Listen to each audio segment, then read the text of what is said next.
Corona खतरा उतरा नहीं मानते क्या?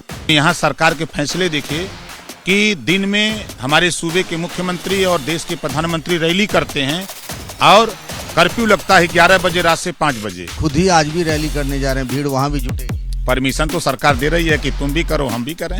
पहले आप सत्ता में हिस्सेदारी को लेकर बहुत बात करते थे, अखिलेश यादव जी के साथ मिल गया था, आपने सब छोड़ दिया। पहली सीट है अखिलेश जी को मुख्यमंत्री बनाना। हम लोग तो 403 सीट पर तैयारी कर रहे हैं। अभी गाजियापुर से आ रहा हूँ, अभी जा रहा हूँ थोड़ी देर सीतापुर, कल रहूंगा अम्बेडकर नगर, परसों रहूंगा बरेली में। पर आप पहल नहीं करेंगे कि रैली ना हो? नहीं, जीवन रहेगा तो बहुत से चुनाव होते रहेंगे। फैसला तो सरकार को लेना है ना कि पहले प्रदेश की जनता की सुरक्षा, उसके बाद तब चुनाव। मेरे साथ हैं यूपी की राजनीति के चर्चित चेहरे पीले कपड़े वाले ओम प्रकाश राजभर। आज उनसे कुछ मुद्दों पर बात करेंगे। राजभर जी, सबसे पहली बात यह है कि जिस तरीके से 19 राज्यों में कोरोना का खतरा बढ़ता जा रहा है, खासतौर से ओमिक्रॉन का, आप भीड़ जुटाए जा रहे हैं, अखिलेश यादव भी यही कर रहे हैं। राजभर जी, कोरोना खतरा उतरा नहीं मानते क्या? सरकार नहीं मानती है।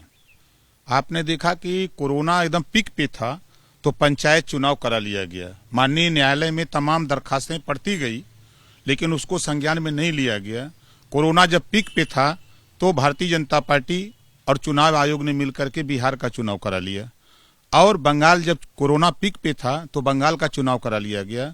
अगर उत्तर प्रदेश की बात करें तो उत्तर प्रदेश की जनता ऑक्सीजन से, वेंटिलेटर से, दवा से, अस्पताल के लिए लाचार थी। राजभर जी, एक चीज जानना चाहते हैं, पहल तो आप भी कर सकते हैं। चलिए वो गलती कर रहे हैं, आप कह रहे हैं कि गलती कर रहे हैं, तो आप भी पहल कर लीजिए, अच्छा कर लीजिए ना। मालिक का कर्तव्य होता है कि सर्वदलीय बैठक बुलाए और सर्वदलीय बैठक बुला करके डिसीजन ले।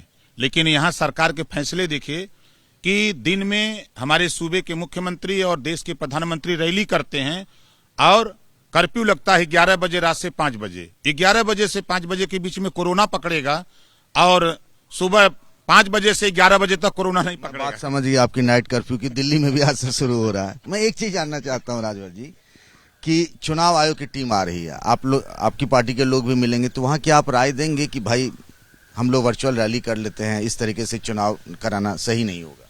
देखिए, इस देश में एक बात तो सत्य हो गई है कि देश के राजनीति में पहली बार पीएमओ ने चुनाव आयोग को तलब किया। ये साबित होता है कि अब चुनाव आयोग भी भारतीय जनता पार्टी के इर्द गिर्द घूम रहा है। तो आपकी बात तो रह गई कि हम पंचायत की बात मानते हैं, खूंटा वहीं गड़ेगा, हम चुनाव आयोग के भी नहीं मानेंगे, सरकार के नहीं मानेंगे, आप अपनी तरफ से पहल भी नहीं करेंगे? नहीं, हम नहीं मानेंगे, हम ये नहीं कह रहे हैं।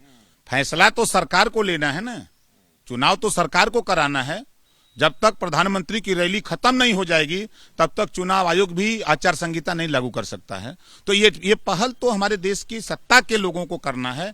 हमको बुलाएंगे, हम तो यही सुझाव देंगे कि जीवन रहेगा तो बहुत से चुनाव होते रहेंगे और देश और प्रदेश की जनता पहले सुरक्षित हो, उसके बाद तो खुद ही आज भी रैली करने जा रहे हैं, भीड़ वहां भी जुटेगी। परमिशन तो सरकार दे रही है कि तुम भी करो हम भी करें। चलिए, मैं एक चीज जानना चाह रहा था कि आप लोग थोड़े से डर गए हैं क्या?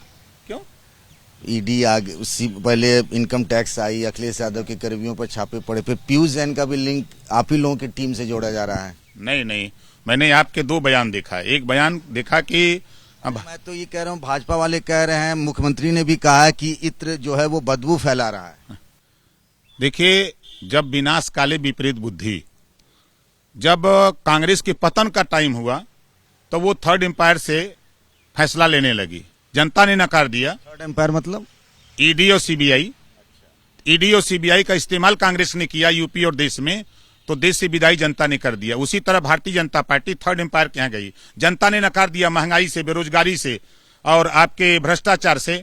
और प्रदेश में जो योगी जी, मोदी जी के ललका साड़ से किसान ने त्याग दिया, जीएसटी से व्यापारी छोड़ दिया। और ये जो इतना पैसा आया 257 करोड़, कुछ तो होगा ना। उस अब कन्नौज का आदमी है तो आप जानते हैं धीरे धीरे तार कहाँ जोड़ने लगा। देखिए, देश में कुछ भी होगा उत्तर प्रदेश में तो उसका तार सीधे समाजवादी पार्टी से जोड़ दिया जाएगा। भले वो भाजपा का एजेंट हो, भाजपा का नेता हो, भाजपा का विधायक हो, भाजपा का मंत्री हो, लेकिन उसका तार जोड़ा जाएगा अखिलेश जी से। इस नाते कि अखिलेश जी अब सरकार बनाने जा रहे हैं, इस नाते भारतीय जनता पार्टी माननीय अखिलेश यादव से परेशान है और किसी से परेशान नहीं है। इस नाते जो है वो चाहे कन्नौज हो चाहे यहाँ हो, और ईडी सीबीआई जो डर गया वो मर गया। एक बात मैं ये जानना चाह रहा था कि ये जो बार बार कहा जा रहा है और आप भी जो उकसा रहे हैं नरेंद्र मोदी को और योगी जी की कहानी सुना सुना के कि वहाँ पैदल कर दिया, विश्वनाथ मंदिर में कमरे बंद कर दिया, भड़काते हैं, उकसाते हैं आप, नहीं झगड़ा लगाने का काम कर रहे हैं। झगड़ा नहीं लगाते हैं, उनके कारनामे को हम उजागर करते हैं। और आप ही लोगों के चैनल पे देख करके कि जैसे सुल्तानपुर में पूर्वांचल एक्सप्रेस का उद्घाटन, मैं तो आश्चर्यचकित हूं, कोई घर का जब गृह प्रवेश होता है तो जब घर पूरा कंप्लीट हो जाता है तब होता है। आनन फानन में ना तो सर्विस रोड बनी, ना तो कहीं टॉयलेट बना, ना तो सड़क कंप्लीट हुई। हम तो पूछ रहे थे नारद वाला काम क्यों करें, झगड़ा लगाने वाला नहीं। हमारे अभी आप केशव जी को उकसा देते हैं कि सब लड़ते रहे, झगड़ा करते रहे। माननीय प्रधानमंत्री जी ने हमारे सूबे के मुख्यमंत्री योगी आदित्यनाथ जी का अपमान किया। वो गाड़ी से चल रहे हैं और उनको पैदल कर दिया। एक प्रमाण आया 4 दिन के बाद, ये खबर आप लोगों ने चला दी, तो इसको मैनेज करने के लिए हमारे देश के प्रधानमंत्री जी योगी जी के कंधे पर हाथ रख करके वो घूम रहे हैं और दिखा रहे हैं कि देखो हमने अपमानित किया था, आज ये कर रहे हैं। भाई आप जो कह रहे हैं कि आपकी सरकार आ जाएगी, अखिलेश यादव की सरकार आ जाएगी, तो अमित शाह जी तो कह रहे हैं फिर राम मंदिर बन नहीं पाएगा। वो झूठ, दुनिया में झूठ बोलने वाले अगर नेता हैं तो इस समय 3 नेता हैं। एक नंबर 1 माननीय देश के प्रधानमंत्री नरेंद्र मोदी जी, दूसरे पर दूसरा नंबर है योगी आदित्यनाथ जी का, तीसरा नंबर है आपके गृह मंत्री अमित शाह जी का। 3 झूठा हैं। उन्होंने कहा ना, आप ही के चैनल पे कहा था, मैंने देखा था कि 15-15 लाख रुपया देने का हमने जुमला बोला था वोट लेने के लिए, और हमारे सूबे के मुख्यमंत्री 69,000 शिक्षक भर्ती, 68,500 शिक्षक भर्ती में इन्होंने कहा कोई अनियमितता नहीं हुई है। 3 दिन पहले अपनी आईडी से ट्वीट किया, ट्वीट करके साबित किया कि हमने गलती किया था, हमने धोखा दिया था पिछड़ों को, ये ट्वीट करके उन्होंने कहा है, और भर्ती करने का वादा किया और धोखा शुरू कर दिया। मंडल कमंडल बना रहे हैं। नहीं, हम मंडल कमंडल नहीं, हम हक की बात करते हैं। हम जातिवार जनगणना से क्यों भाजपा भाग रही है? गरीबों का घरेलू बिजली बिल माफ करने से क्यों भाग रही है? ये एक समान अनिवार्य फ्री शिक्षा से क्यों भाग रहे हैं? सामाजिक न्याय समिति की रिपोर्ट लागू करने से क्यों भाग रहे हैं? गरीबों का इलाज फ्री में करने से क्यों भाग रहे हैं? क्या कारण है इनको?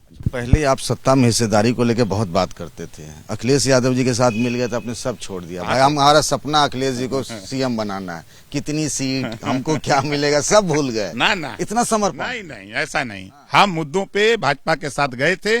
आपने देखा कि उन्होंने पहले हमको 25 सीट कहा, फिर 22 कहा और फिर 8 पे आ गए। यहाँ कितने पे बात बनी? कुछ आप तो बोलते ही नहीं, ऐसा लगता है कुछ नहीं, बस नहीं शैडो बन गए। नहीं, साधु नहीं है, शैडो परछाई। ना, ऐसा नहीं। हमने पहला मारा है, पहली सीट है अखिलेश जी को मुख्यमंत्री बनाना, पहली सीट। दूसरी सीट हमारी जातिवार जनगणना, तीसरी सामाजिक न्याय समिति की रिपोर्ट, चौथा गरीबों को घरेलू बिजली का बिल माफ करना, 5वीं सीट। हम तो विधानसभा की सीट करें जिससे लेके आप बीजेपी से लड़ते थे। नहीं, बीजेपी से जो लड़ रहे हैं वही लड़ाई यहाँ है, और वो तैयार हैं, वो ये देने के लिए तैयार हैं। सीट का कोई झगड़ा नहीं है, सीट तो जितना चाहेंगे उतना लड़ेंगे। अच्छा, हाँ, कोई दिक्कत नहीं है। तो कब तक होगा अनाउंसमेंट? हम लोग तो 403 सीट पर तैयारी कर रहे हैं। अभी गाजियापुर से आ रहा हूँ, अभी जा रहा हूँ थोड़ी देर सीतापुर, कल रहूंगा अम्बेडकर नगर, परसों रहूंगा बरेली में। हम पर आप पहल नहीं करेंगे कि रैली ना हो, ये आप मान रहे हैं? नहीं, मैं पहल, चुनाव आयोग नोटिस देगा तो मैं जाऊंगा, हमारा प्रतिनिधि जाएगा और कहेगा कि पहले प्रदेश की जनता की सुरक्षा, उसके बाद तब चुनाव।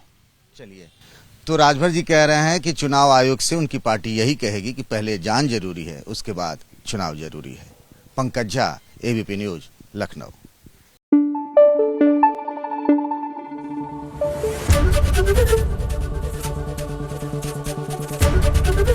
एबीपी न्यूज आपको रखे आगे।